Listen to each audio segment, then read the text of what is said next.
ಕೆಲವ್ರ ಜೊತೆ ನೀವು ಮಾತಾಡಿದಾಗ ನಿಮ್ಮ ಎನರ್ಜಿ ಎಷ್ಟು ಡ್ರೈನ್ ಆಗಿಬಿಡುತ್ತೆ ಅಂದರೆ ನಿಮಗೆ ಯಾವಾಗ ಅಲ್ಲಿಂದ ಹೊರಗೆ ಬಂದುಬಿಡ್ತೀವ ಅಂತ ತುಂಬ ಇರಿಟೇಟ್ ಆಗ್ತಾ ಇರುತ್ತೆ. ಏನೋ ಮನಸ್ಸೆಲ್ಲ ಒಂಥರ ಆಗಿಬಿಡುತ್ತೆ. ಇದನ್ನು ಎಮೋಷ್ನಲ್ ಡ್ರೈನೇಜ್ ಅಂತೀವಿ. ಅಂದರೆ ನಮ್ಮ ಎನರ್ಜಿ ಫುಲ್ಲಾಗಿ ಹೋಗಿಬಿಡುತ್ತೆ ನಮ್ಮಿಂದ. ಅವರಿಂದ ಹೊರಗೆ ಬಂದ್ರೂ ಅವ್ರ ಜೊತೆ ಮಾತಾಡಿದ ಮಾತುಗಳೇ ಮೈಂಡಲ್ಲಿ ಬ್ಯಾಕ್ ಟು ಬ್ಯಾಕ್ ರೀಪ್ಲೇ ಆಗ್ತಾ ಇರುತ್ತೆ.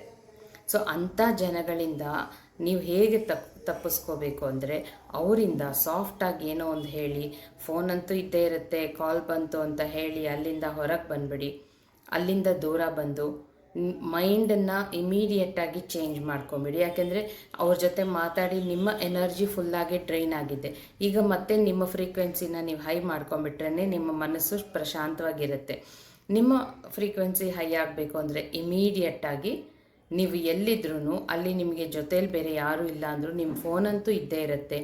ನಿಮ್ಮ ಫೋನಲ್ಲಿ ನಿಮಗಿಷ್ಟವಾದ ಸಾಂಗ್ಸನ್ನು ಪ್ಲೇ ಮಾಡಿಕೊಂಡು ಹಾಗೆ ಕಣ್ಣು ಮುಚ್ಕೊಂಡು ಅದನ್ನು ಕೇಳಿಸ್ಕೊತಾ, ಯಾರ ಜೊತೆ ಇದ್ದರೆ ಅಥವಾ ಏನನ್ನು ನೆನೆಸ್ಕೊಂಡ್ರೆ ನಿಮ್ಮ ಮನಸ್ಸು ಖುಷಿ ಪಡುತ್ತೋ ಅದನ್ನು ನೆನೆಸ್ಕೊಂಡು ಸ್ವಲ್ಪ ಹೊತ್ತು ಹಾಗೇ ಇದ್ಬಿಡಿ.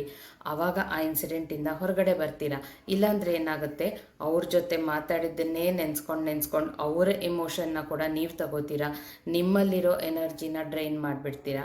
ಸೊ ಈ ಬೇರೆಯವರ ಎನರ್ಜಿನ, ಬೇರೆಯವರ ಎಮೋಷನ್ನ ನಾವು ತಗೊಂಡು ನಮ್ಮ ಫ್ರೀಕ್ವೆನ್ಸಿನ ಡೌನ್ ಮಾಡ್ಕೊಳ್ಳೋ ಬದಲು ನಾವು ಇಮಿಡಿಯೇಟಾಗಿ ಅಲ್ಲಿಂದ ನಮ್ಮ ಒಂದು ಫ್ರೀಕ್ವೆನ್ಸಿನ ಹೈ, ಅಲ್ಲಿಂದ ಜಾರ್ಕೊಂಡು ಬೇರೆ ಕಡೆ ಬಂದು ನಮ್ಮ ಫ್ರೀಕ್ವೆನ್ಸಿನ ಹೈ ಮಾಡಿಕೊಂಡಾಗ ನಮಗೆ ಎಲ್ಲ ಒಳ್ಳೆಯದಾಗುತ್ತೆ. ಇಲ್ಲಾಂದರೆ ನಮ್ಮ ಫ್ರೀಕ್ವೆನ್ಸಿ ಡ್ರೈನ್ ಆದರೆ ಏನಾಗುತ್ತೆ, ಅವರಿಂದ ಮತ್ತೆ ಮತ್ತೆ ಮತ್ತೆ ಮತ್ತೆ ಅವ್ರು ನಮ್ಮ ಹಿಂದೆನೇ ಬರ್ತಿರ್ತಾರೆ, ಬಂದು ನಮಗೆ ಇದನ್ನೆಲ್ಲ ಹೇಳ್ತಾನೆ ಇರ್ತಾರೆ. ಮತ್ತು ನಮ್ಮ ಫ್ರೀಕ್ವೆನ್ಸಿ ಡೌನ್ ಆಗ್ತಾನೆ ಇರುತ್ತೆ, ಮನಸ್ಸು ಗಜಿಬಿಜಿ ಆಗುತ್ತೆ, ಎಲ್ಲ ಎಡವಟ್ಟಾಗುತ್ತೆ.